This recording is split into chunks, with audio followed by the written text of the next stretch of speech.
Philippe Carbonel est un père dévasté par la perte de son fils.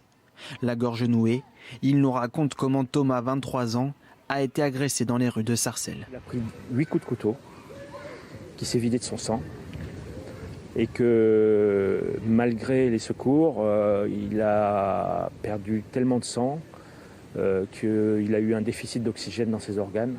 Un peu plus tôt dans la soirée, Thomas se rend chez une connaissance où il rencontre son futur agresseur. Une altercation éclate. Le quadragénaire, connu des services de police pour des faits de violence aggravés, sortait de prison. Est-ce qu'il a été libéré parce que sa peine se terminait, ou est-ce que c'est parce qu'on a voulu libérer des prisonniers du fait du Covid? Je n'ai pas encore cette information-là. Ce que je sais, c'est que c'est un personnage très dangereux et qui se balade armé dans les rues de Sarcelles et qu'il a tué mon fils. Thomas succombe à ses blessures début juin à l'hôpital après une quinzaine d'opérations.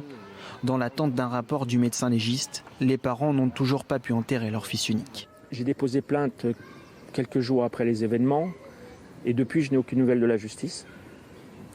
Je n'ai reçu aucun avis à victime. On a l'impression que pour eux on n'existe pas. Un traitement judiciaire des victimes qu'il dénonce en attendant d'organiser une marche blanche pour rendre un dernier hommage à Thomas.